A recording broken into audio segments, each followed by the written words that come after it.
Hey, it's me again, Dr. Miller. How are you doing? Welcome to my channel. Be sure you subscribe if you have already been watching some videos. If you haven't, welcome to my first one. Your first one to watch. A lot of different topics. I've been wading through some books that are maybe not sets and reps, but then I talk about sets and reps. And this particular video is of a journal club. I do book clubs as well. This journal club I think you'll find interesting. It's about how to gain weight effectively. Some of you may be interested in gaining lean mass, or just trying to gain weight for whatever reason. This is a review article that was done just recently at the time I'm recording this in January of 2022. And it's from Sports Nutrition. Oh, sorry. It's from the Current Nutrition Reports. Sports Nutrition is a subcategory. And it's called Weight Gain Recommendations for Athletes and Military Personnel, a critical review of the evidence by Larson-Meyer et al. It's Crayson and then Meyer. So very interesting review. Obviously, review article, if you're not familiar, it reviews the current research. It's not a meta-analysis, so it's not a statistical analysis applied to the data that's accumulated here. It's just talking about what the available evidence says. The first thing that sticks out in this review, and it's a well-written review, it's well-cited as far as you can tell. Again, you would have to know the literature very well to know if there's something missing. But from what I've seen, it pulls in at least some of the more credible studies. I'm not saying there isn't some that are involved with this review. And again, it's a review, so you're kind of left with a lot of loose ends afterwards. And that's the point when looking at lean body mass, is that there's a lot of loose ends when it comes to how we prescribe calories to gain weight. Okay, there are some standard things that I'm going to highlight here. Okay, now first of all, and the authors have pointed out, there's an individual difference. We don't have a lot of study in women. We don't know the optimal way to gain mass in women, which would be different. Potentially because of estrogen in particular. There's some other factors as well, but that's the main one. So we don't know, and that's from my perspective. But the first thing would be, remember what the goal of weight gain would be to gain lean mass without gaining fat mass. And then how do we do that? Well, the conventional wisdom on this is still the same after all these years, and the authors point this as well. This is, there really hasn't been a whole lot done. I'm not saying there hasn't been any studies done, but a whole lot done in this area. It's been 30 years. We're still operating off this assumption that still roughly 250 to 300 to 500 calories, I think the authors point out, to promote a gain of roughly 0.5 to 1 pound per week. Now, as a diet coach, I actually tend to err towards the 0.5. The tendency is weight fluctuates, right? That's part of some of these studies as well. I mean, you're going to have these daily fluctuations, and so it's a trend that you want to see over time. It'd be nice to gain only lean mass and not gain fat mass. And so what I would suggest in light of this data is up the calories 300 and then see if you start moving the scale. If it starts moving, don't up them any further. Don't start high and then drop back because you risk the chance of gaining fat mass. Okay, so that was the kind of the general, the accumulation of the data that we have is the 500 calorie thing has been kind of the convention for a while. By the way, the review has all the studies that are included. It does a nice summary tables of each as you expect in a review or meta-analysis type of paper. And I highlight some things that I thought I'd mention as I look through this. 330 to 500 calories. I think I said 300 for roughly half a pound to a pound per week is the recommended gains. You go any faster than that, you gain weight. Now, dietary wise, obviously protein intake should be high. This article points out the muscle full hypotheses as well as just the research that 1.5 grams per kilogram per day is seems to be a maximal absorption that the body can handle. In terms of daily protein, this article points out 1.6, maybe better. Now, here's the issue, and the article points this out as well, is how do you eat that protein? In other words, do you eat it in 2 meals? Well, then maybe 1.5, 1.6 for the day is appropriate. But if you spread out the meals throughout the day, you probably can get, I say probably, you probably can get more protein during the day and absorb it. This muscle full hypothesis, and I'll do the study, or I'll do a review of this study. It's very interesting. If it's quote unquote true, which I do think it has merit, if you empty the muscle somewhat during the day, right, then you will create the opportunity to fill it up again. But if you just mass rush it with 200 grams of protein, that's not protein, in one meal, yeah, you're only going to absorb so much of that. So that's kind of one of those. If we spread the protein out during the day, we maintain an anabolic effect, and we don't waste protein. We don't overconsume protein within a meal, which I agree with. This literature, it is what it is. That there is only so much you can absorb. So having more frequent meals, the old 3 to 5 hours, having a protein intake. If you had, say, you had 200 grams of protein, which could be a lot for some of you, depending on how big you are, spreading it out over 3 to 5 hours, every 3 to 5 hours is a better approach, or sipping in a protein drink in between meals or something like that, rather than just having a massive bolus of especially solid protein. Would be much, much better idea in terms of getting that protein in.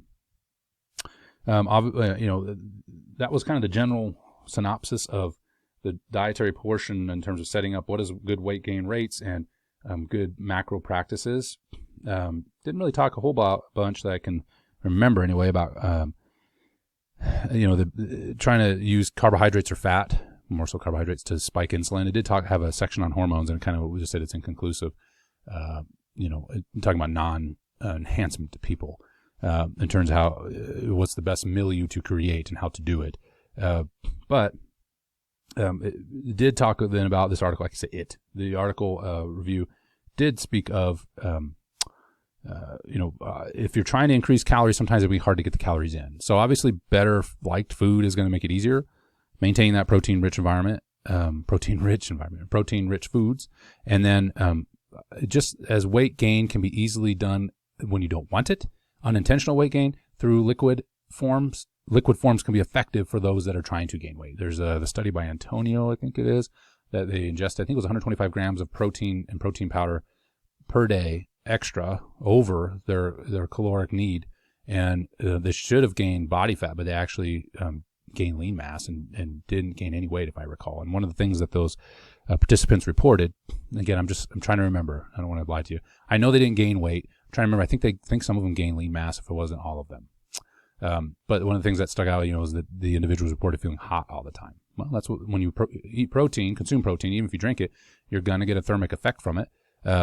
And you could see gain from it without seeing gains in body fat. That's why protein's kind of this, the first place you go when you want to gain muscle mass and when you're trying to control body weight and lose weight, in order to maintain lean mass as you lose weight and satiety and burn calories through the what we call DIT, diet-induced thermogenesis. So the thermic effect from consuming protein. You don't get that as high as from the other two macros.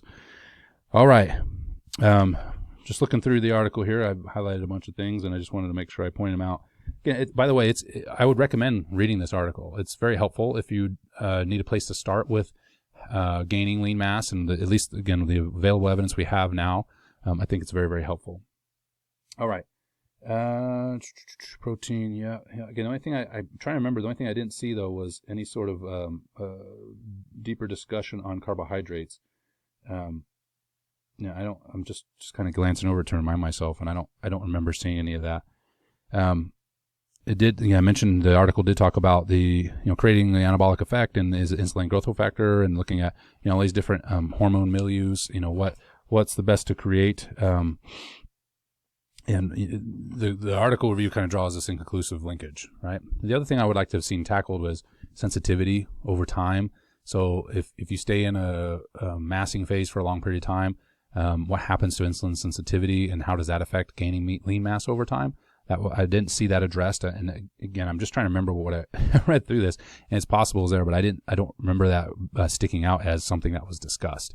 It was just kind of these general recommendations. Again, this is a good article, and I think it's worth to take a look at, but just keep in mind there's some other factors here that need to be incorporated. All right. Now let's talk about the things that are a little bit more nailed down, and that would be on the training side. So I mentioned the dietary side. So probably 300 to 500 calories per day, depending on how big you are. I would start on the small light end until the scale starts to drift, and then stay there. Don't rush. Don't rush to gain weight. I would limit to 8 weeks. And I mentioned that sensitivity part. You start to become more insulin resistant over time. You want to. This article did talk about. The articles are crossing in my mind. I believe it did talk about. No, it didn't. That was something else. It was a book I just read that I'm getting confused with. But just taking time when you have a resensitization period. So, when I mass people, I tend to, even if they're just starting, we'll go through a cut for a couple of weeks just to build that insulin sensitivity, make the muscle more receptive to growth. And that sounds very like hocus pocusy, but physiologically that's what's happening. And then switch to a higher caloric diet. But after time, again, the body's going to be resistant to that, and you're more likely to incur fat mass increases than you are lean mass. So that's why limiting even a slow mass, as I call it, the rate that's here, maybe even on the slower side, I'm more of an advocate of, not the traditional bodybuilding, go hard. And I'm not saying there's anything wrong with that. It's just most people don't want to go through 24 weeks of massing, maintenance, cut in order to see the benefit. It's much easier to go through 8 weeks of a slow mass followed by maintenance or even a cut to follow, because it's such a slow mass, that establishes that lean mass and helps to establish it as something that's going to stay on it. In other words, you have the scaffolding of the mass that's built, if you want to use the building analogy, and now you've made it a part of the city permanently. And so when you diet then and cut, it's not that lean mass is not going to get threatened necessarily. So you don't just rip down the scaffolding. I know that's very ambiguous talk when we talk about muscle physiology, but that's essentially what's happening. Is you need to stabilize the mass that's gained over time. And so you could do a slower mass. The kind of the rate tier is what I would follow, is half a pound a week. Okay, lowest caloric bump as possible to ensure and make sure you get your at least 1.5 grams per kilogram per day protein in as you're going. Now here's the mistake that I see most people make. That mass, not all people, the most common mistake among people who mass, okay? And that is the type of training they're doing. So I have nothing against CrossFit. I think CrossFit's like any training approach. It depends on the coach. I'm a weightlifting coach. I've seen bad weightlifting coaches. I've seen good. So it's not necessarily the program. It's how it's implemented. So when I say CrossFit isn't the best way to mass, it's not a knock on CrossFit. It's just the way that's done. I think any high intensity interval training, if it's more cardio based, is not an effective way to mass. You want something that's more bodybuilding in its focus. So something that's going to be more volume building in terms of resistance training. That's one of those standards is. And this article points out one of the studies that's kind of referenced quite a bit about 30 to 60 reps per session. And that's not a bad guideline, or roughly 5 sets. The other part of this is promoting the rotation of exercises. So not doing 10 exercises. If you're going to do a horizontal push, don't do 10 sets of bench. Do 5 sets of bench and then 5 sets of some other horizontal pushing, like a 30-degree incline or a reverse grip incline, or right something else that don't just do 10 sets. Some of that's also mental engagement, right? You want to keep doing it. You don't want to, you don't get tired of, that 5th set. You're like, dude, I'm sick of this. And so you're not as engaged with putting out effort for it. So volume is the key though. I think we've established that, through the research of Schoenfeld and others, is that if you want to build lean mass, I have all kinds of stuff going on here. If you want to build lean mass in terms of resistance training, expand the volume. Expand the volume. Even the recent study I reviewed, sets of 20 to 30 reps, I think if I remember right, to failure, right? So the more on the continuum you get to high rep sets, the more closer to failure you want to get. Okay, it can be a little dicey when you get to compound movements, but that's the best way to approach. Rotate the exercise. I would recommend, if it's an experienced lifter, you could do as many times. You could rotate as much as 4 times within a cycle. 4 weeks is what I was thinking. Okay, so you do seated cable row, and then you're going to mix up with a dumbbell row next cycle. If you're a newbie, you could extend it out to 8 weeks. So you're still getting familiar with the exercise. You don't really know the loads. Don't go too fast, and then you're not really pushing into those loads that are getting you to failure, whatever it is. All right. So if there's one thing I can tell you that we're fairly confident. I say where, like the scientific literature, it's like I represent science or something. I'm just saying, in general, as a coach, one thing I feel comfortable with, other than the protein recommendations being at least 1.5 grams per kilogram per day, is that you need to be doing some traditional bodybuilding. You need to be doing traditional bodybuilding. Don't forget there's a genetic effect. There's absolutely a genetic effect. Some of us I gain lean mass a lot faster, but there's other things I'm not very good at either. Others can run 25 miles very, very quickly, and that'll never, but they have a hard time gaining lean mass. So there is a genetic factor, of course, as well. If you're new, you're going to gain lean mass faster than those that have been lifting for a long time, in the same way that if you just start a strength training, you're going to have those honeymoon gains, and then it's going to get a little bit harder as you near your quote-unquote genetic ceiling. All right? So, again, the take-home, make sure protein intake is at least 1.5 grams per kilo per day. It probably could be higher if the meals are spread out during the day. This article doesn't speak to sensitivity, but do limit to 8 weeks at a mass, unless I missed it in here. If I did, I apologize. Keep the volume growing in terms of resistance training. Make sure it is resistance training, not cardio-based, but resistance training, your traditional bodybuilding type of training. If you're an athlete, and you're like, dude, I'm just trying to gain lean mass and I don't want to train like a bodybuilder, just do it in blocks then. Do an 8-week cycle of bodybuilding training, and then with a real focus on protein intake, and make sure you're establishing lean mass. You can do this in blocks. It is, if you're just general fitness training, do this for a long term. If you like CrossFit, I have people I work with that do both. We'll do 3 days a week of weight training, traditional weight training, and then they do the CrossFit workouts. Okay, training session. So hopefully that was helpful. I feel bad that I'm old. Like I make notes on here and I still feel like I forget stuff, but I think stuff gets crossed over my mind when I read this, and was this in this article? Even though I make notes on here, I just want to make sure I didn't miss anything of the notes I made. But also highlights the resistance training part. It was running through the rep spectrum, right? Stuff that if you're familiar with what's going on in the of building muscle mass and fitness, you probably heard before, is, running from a 6 to a 20 rep range. Not within one cycle, but from cycle to cycle. So I traditionally do like 8 to 12 is the rep range I work in when I train people. And then when every fifth cycle or fourth cycle, we'll do a high rep cycle. So, reps into the 15, 16, 18, 19, 20 rep range, closer to failure. That's also a nice way to unload the body and get a better effect for building connective tissue like growth hormone. All right. So again, if you want some good background information on how to gain weight effectively, I recommend this article, good review article. Again, Current Nutrition Reports, published January 2022. Let me give you the volume here. I was looking for the actual citation. That's terrible. Sorry about that. But it's called Weight Gain Recommendations for Athletes and Military Personnel, Critical View of Evidence. It's by Larson-Meyer et al. Take a look at it if you can get access to it. Again, it's a nice review of all the available data, at least in the constructs that they define. Like I mentioned, I would like to have seen something on, prolonged massing, but to be honest with you, there's not a lot of research on that either, to be fair to the authors. So, all right, I'll see you guys in the next video. Hope you like this. I hope you like this information. If you like the video, like it. Subscribe to my channel if you're not already, and I will see you guys in the next video.